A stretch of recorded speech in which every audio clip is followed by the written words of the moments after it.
Nuevamente, por la gracia de Dios, tenemos tiempo para abrir nuestras Biblias.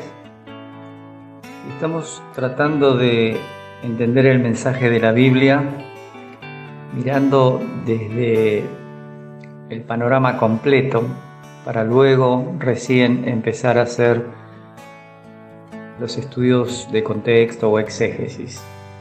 Hoy quiero que hablemos sobre este tema de los tiempos en la Escritura, pero específicamente relacionados con la permanencia de Israel en la tierra prometida. El lector ocasional a veces pierde de vista los compromisos de Dios para con Israel y la tierra prometida. Reitero que esto es para tener en claro ¿qué escuela de interpretación debemos adoptar?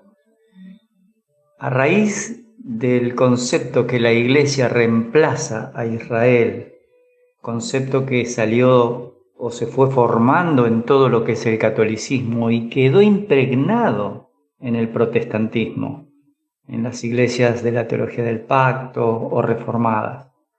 Entonces, saber el tiempo que estuvo Israel en la tierra y cómo Dios está comprometido con darles esa tierra es muy importante para mostrar que la correcta escuela de interpretación debe considerar 1 Corintios 10:32, judíos, gentiles e iglesia. Vamos a estudiar en este momento tres aspectos importantes. Primero, los contenidos del pacto abrámico, es decir, qué es lo que Dios le dijo a Abraham. Luego vamos a ver los contenidos del pacto mosaico, Deuteronomio 28, para darnos cuenta de qué cosas iban a permitir las bendiciones y qué conductas iban a permitir la disciplina o el castigo. Y en tercer lugar, los contenidos del pacto palestino. Esto es muy importante porque este es un pacto diferente del pacto mosaico y el lector ocasional a veces pierde de vista que hubo un pacto en Sinaí y hubo otro en Horeb. Los contenidos del pacto abrámico lo vamos a ver en varios textos y ustedes observen que está marcado lo que Dios le dice a Abraham. En Génesis 12:7 dice: apareció Jehová a Abraham y le dijo: a tu descendencia daré esta tierra. Y edificó allí un altar a Jehová, quien le había aparecido. Génesis 15:7 y le dijo: yo soy Jehová que te saqué de Ur de los Caldeos para darte a heredar esta tierra, la tierra que Dios le mostró que era lo que pertenecía a la descendencia de Canaán, que era el nieto de Noé. El tercer pasaje vamos a mirar es Génesis 15:13 y 14 dice: entonces Jehová dijo a Abraham: ten por cierto que tu descendencia morará en tierra ajena.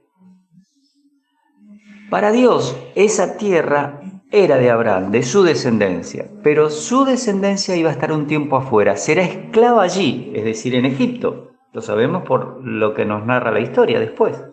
Y será oprimida 400 años, exactamente 430 en total.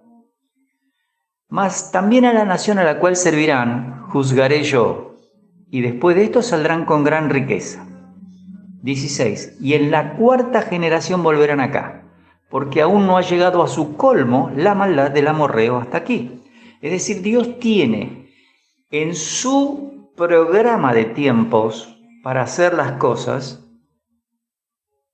la evaluación de cuán perverso se ha tornado el habitante de ciertas localidades.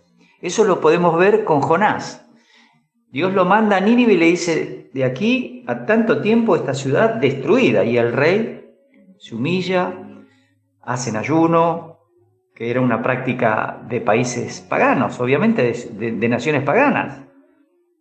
Dios nunca pidió el ayuno al pueblo de Israel. Fíjense el Pentateuco, no existe la palabra ayuno dentro de las órdenes del pacto mosaico. Sin embargo, el pueblo lo adquirió como costumbre de las naciones vecinas. Y dice que en el 18, en aquel día hizo Jehová un pacto con Abraham diciendo: a tu descendencia daré esta tierra. ¿Desde dónde? Desde el río de Egipto hasta el río grande, el río Éufrates. ¿Ustedes notan que Dios es el que se compromete a darle esa tierra? Entonces vamos a seguir mirando. Ahora Jacob, Dios le dice en Génesis 28, he aquí, Jehová estaba en lo alto de ella, el cual dijo: yo soy Jehová, el Dios de Abraham tu padre y el Dios de Isaac.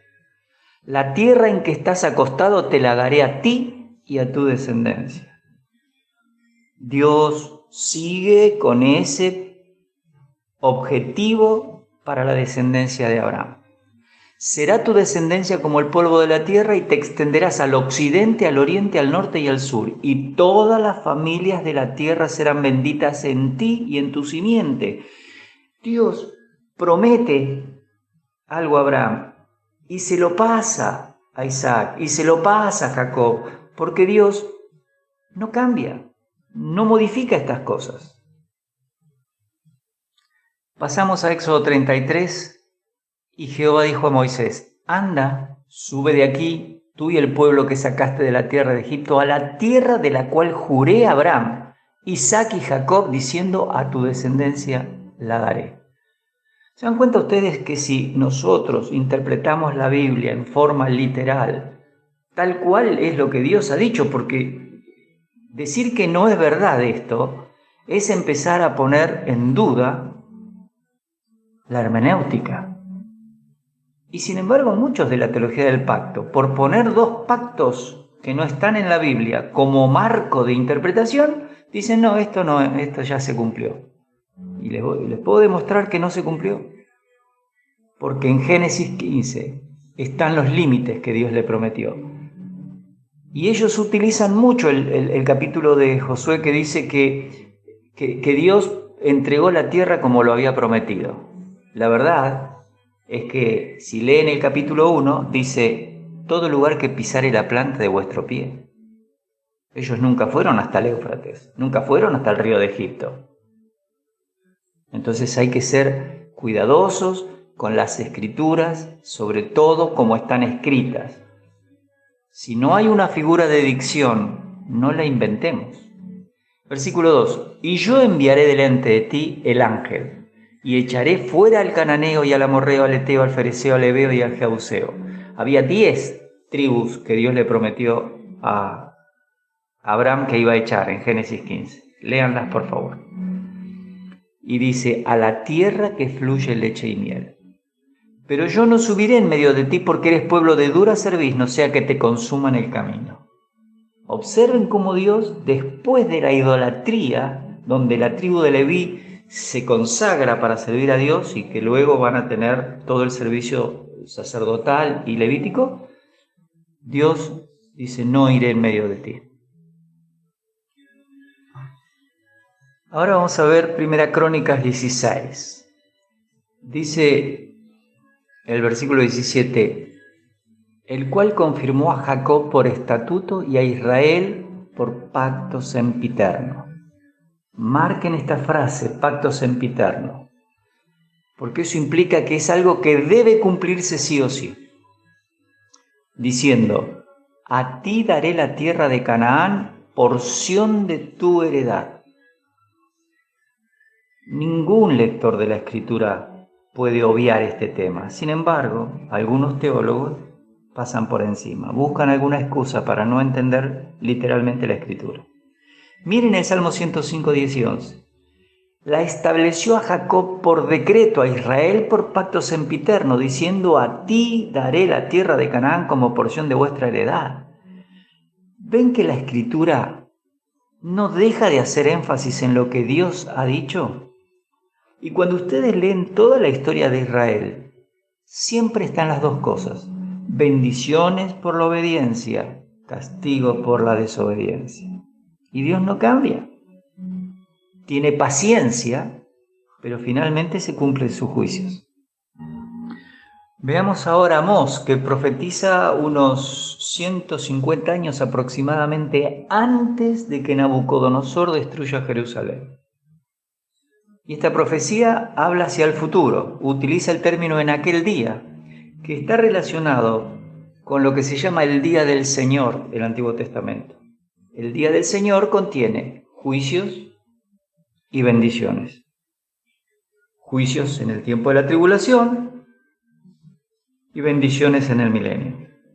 En aquel día yo levantaré el tabernáculo caído de David y cerraré sus portillos y levantaré sus ruinas y lo edificaré como en el tiempo pasado.